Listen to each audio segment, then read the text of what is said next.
Hello, this is Ken Ferrie with this week's Boots in the Field report. Wow, what a week of corn and bean harvest. Many growers dragged themselves across the finish line. Many growers left down corn and switched to soybeans last Friday and pounded away until they got rained out. Some of the guys volleyed back and forth from beans when they would cut, back to corn when they wouldn't. This allowed for many growers again to cross the finish line or get awful close. In many operations, a lot of wet beans went into farm bins. To finish this harvest, I think we're probably going to have to take what's left and go to the bins as well, try to knock that moisture down before we go to the elevator. Guys, don't drop the ball now. Stay on top of these bins. Don't let these beans go out of condition. Find that right combination of when to run the fans and the heat if you have to. Keep that heat low and pay attention to that equilibrium moisture content. One of our growers sent me a link to an app that will use your forecast to predict your hourly EMC. I'll send that link out. It's a link to Clemson EMC calculator from Clemson University. You can plug in your zip code and it will forecast. It'll take your forecast and help predict the EMC basically on an hour basis for a week out. So that'll help you know when you can run your fans, when you're below that predicted 70% humidity, when to shut them off, or when to turn on the heat if you don't want to shut them off. It'll be worth your time to assign someone in your operation to monitor these bins. Stay on top of them. Some of these beans have kind of went out of condition in the field. We got discolored and moldy beans. So far, not hearing about docking that took place down in the south, but you may want to be careful with these beans if you're going to the bin when it comes to things like crop insurance. We don't want any surprises when they come out later this winter or next spring. One thing I find amazing and uplifting about this fall is how many farmers are helping farmers. The stories of people helping their neighbors with harvest and tillage, trying to get them across the finish line, I think is pretty cool. The swapping and horse trading going on is unprecedented.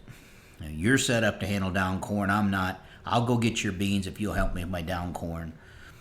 I'll combine if you'll help me with the fall tillage. I think farming is the only industry where the neighbor is also your competition. But when it comes to needing help in tough conditions, neighbors help neighbors. Here locally, a lot of anhydrous is rolling. Guys, make sure the gas is sealing. If the bar is smoking at the knife or smoking in the slot behind it, tap the brakes. This stuff is too expensive to let it gas off. I know you want to check the box, get it done, but let's not screw up next year's crop in the process. Strip till bars are running in a lot of places as we knock these beans out. Here too, remember this is next year's seed bed that you're building. Some of the strips that I looked at this week, I could stick my hand down the knife slot 6-7 inches deep. This will not overwinter and make a good seed bed. You'll end up with air pockets and false bottoms in the seed trench, causing seed to get too deep. We have found shallowing up the knife will help if you're not applying anhydrous at the same time. But you got to get that gas to seal. You can't let it get away. In some of these fields, we may have to make the call, put on the gas, forego the strip, or build the best strip possible and forego the gas, or wait for better conditions. Even with shallowing up the knives or taking the knives off, these strip passes are coming up kind of chunky due to the wet harvest. Next spring, they may need some help with something like a furrow freshener or row freshener to get the seedbed you're looking for. It may be time to come up with Plan B. We always recommend our strip till growers to have a Plan B for years just like this, when good strips are hard to come by. For several growers, that's simple. They're just going to go no-till. But many of these fields have combine and grain cart tracks in them that are going to make for a poor seedbed conditions next year in no-till. These fields are going to need a little help They're going to need some spring fresheners run on them before planting, or some type of vertical tillage to get that uniform stand you want and to stay vertical. This is not an issue for you guys running horizontal tillage ahead of the planter. You'll build your seedbed then. But for the large percentage of you guys that are farming vertical, the uniform seedbed starts this fall. Uniform emergence comes from uniform seedbed, and uniform emergence trumps everything else. I know after a year like this, we want to check the boxes, get on with it, but this is next year's crop we're screwing up. So take care. The team is starting to process yield maps for our yield map meetings. So once you get across the finish line, get your yield data turned in, crew can start the process of getting them ready for the yield map meetings. This year, the yield maps will tell you more than you think. Don't forget, Tuesday, November 16th, kicks off our five-part series, Beyond the Basics. We have a good amount of you signed up already.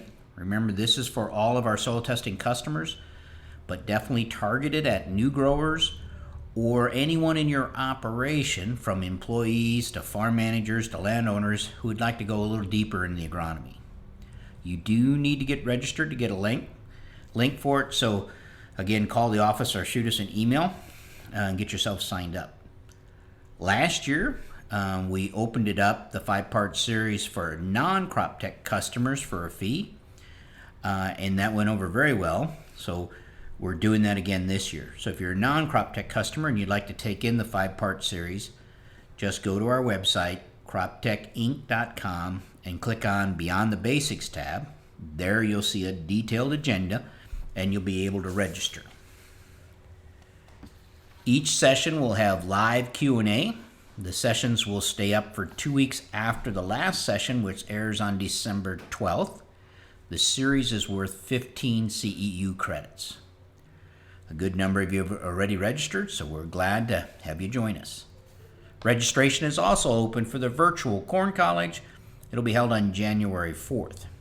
If you didn't get to our summer event, this is an option for you to catch most of the sessions.